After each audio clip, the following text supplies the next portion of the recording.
भरा घरेर पीठे और गान मीठे मीठे निये एलो पौष तोमार दोरगोड़ा। नमस्कार बंधुरा, आमी पियाली रुद्री ख्যাংলা हेसेले तोमादेर सबाइके स्वागत। आज आमी तोमादेरके बानिये देखाबो चितई पिठेर रेसिपि। चलो देखते थाको এই চিতই পিঠেটা আমি কিভাবে বানাই। এটি একটি খুব সুস্বাদু পিঠে।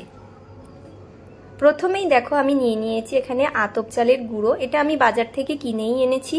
আমি মিক্সির বোলের মধ্যে খানিকটা চালের গুঁড়ো দিয়ে দিচ্ছি আর দিয়ে দিচ্ছি হালকা উষ্ণ গরম জল দিয়ে আমি মিক্সিতে ভালো করে পেস্ট করে নেব। দেখো পেস্টটা আমার হয়ে গেছে। একটা বোলের মধ্যে আমি পেস্টটা নিয়ে নিচ্ছি। এটা আমি দুবারেই করেছি। এর মধ্যে দিয়ে দিচ্ছি অল্প পরিমাণে নুন আর বেকিং পাউডার দিয়ে ভালো করে আমি মিশিয়ে নিচ্ছি সমস্ত উপকরণকে একসাথে। ভালো করে মিশিয়ে নিতে হবে যাতে কোনো দানা ভাব না থাকে। দেখো একটু পাতলা পাতলাই হবে। দেখো পেছনে এরকম দাগ পড়ে যাবে, এমন পাতলাটাই হবে।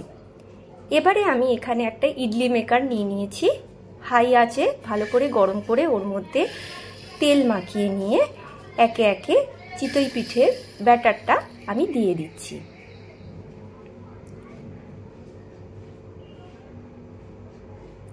এবারে দেখো আঁচটাকে আমি একদমই লো করে দেব। যখন চিতই পিঠেগুলো আমার দেওয়া হয়ে যাবে ব্যাটারটা আমি আঁচটাকে লো করে চাপা দিয়ে 10 মিনিটের জন্য হতে দেব। 10 মিনিট পর দেখো চলে এসেছি। এবারে আমি একটা স্প্যাচুলার সাহায্যে খুঁচিয়ে তুলে নেব। দেখো কত সুন্দরভাবে উঠে যাচ্ছে আর কত সুন্দর ফুলেছে জিনিসটা। আমার চিতই পিঠেগুলো কিন্তু সম্পূর্ণ রেডি হয়ে গেছে। দেখো একটা হালকা খোঁচা মারলেই কত সুন্দর দেখো উঠে যাচ্ছে জিনিসগুলো আর কত সুন্দর ফুলেওছে। তোমরা বাড়িতে অবশ্যই এইভাবে চিতই পিঠে বানাবে, দেখবে খুব সুন্দরভাবে উঠবে। দেখো কত সুন্দরভাবে উঠে যাচ্ছে।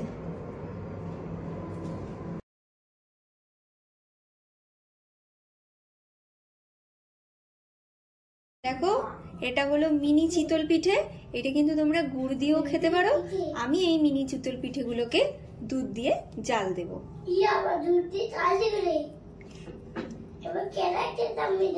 চিতল পিঠেগুলো দুধে জাল দেব বলে কড়াইতে আমি দেখো দুধ জাল বসিয়ে দিয়েছি। দেখো দুধটা আমার ফুটে উঠেছে। এবার আমি এর মধ্যে পাটালি গুড় দিয়ে দেবো। পাটালি গুড়গুলোকে আমি একটু ভেঙে নিয়েছি, মোটামুটি এরকম টুকরো করে নিয়েছি। পাটালি গুড়গুলোকে আমি দিয়ে দিচ্ছি দুধের মধ্যে। দুধ গরম আছে সুতরাং গলে যাবে।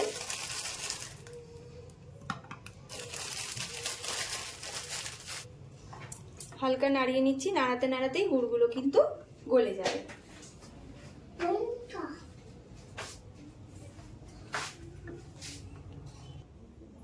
দেখো গুড়টা দেওয়ার পর গুড়টাও আমার গলে গেছে আর দুধটাও বেশ ভালোভাবে ফুটে উঠেছে আর অনেকটাই ঘন হয়ে গেছে। এবার আমি যে চিতই পিঠেগুলো বানিয়ে রেখেছিলাম ওই চিতই পিঠেগুলো আমি এবার এর মধ্যে একে একে ছেড়ে দেব।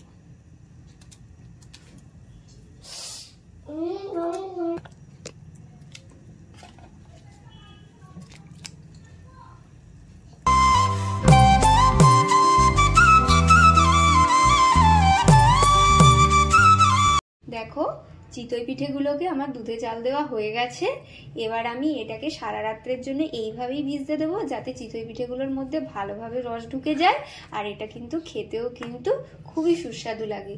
তোমরা এইভাবে অবশ্যই বাড়িতে দুধে জাল দিয়ে চিতই পিঠে বানাবে, দেখবে তোমাদেরও খুব ভালো লাগবে।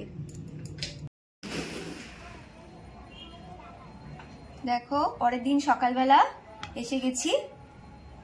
এটা পুরো দেখো কত সুন্দর ভিজে গেছে রসে। এবার আমি একটু প্লেটে বেড়ে নিচ্ছি।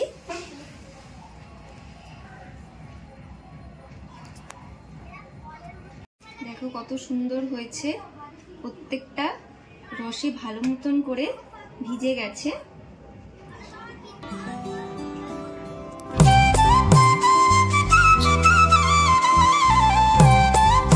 এবার খেয়ে দেখা যাক কিরকম হয়েছে। খুব সুন্দর তুলতুলে নরম হয়েছে, আর গুড়ের গন্ধ এত সুন্দর লাগছে খেতে। তোমরা অবশ্যই বাড়িতে এটা ট্রাই করবে। এটা কিন্তু খুব সুস্বাদু শীতের দিনের চিতই পিঠে। তোমরা কিন্তু বানিয়ে নিও বাড়িতে, আর বলবে আমাকে কমেন্টে অবশ্যই যে আমার রেসিপিটা তোমাদের কিরকম লেগেছে। লাইক করবে, শেয়ার করবে। যারা এখনো সাবস্ক্রাইব করোনি তারা অবশ্যই সাবস্ক্রাইব করে নিও। আজকের জন্য এটুকুই রাখলাম, টাটা।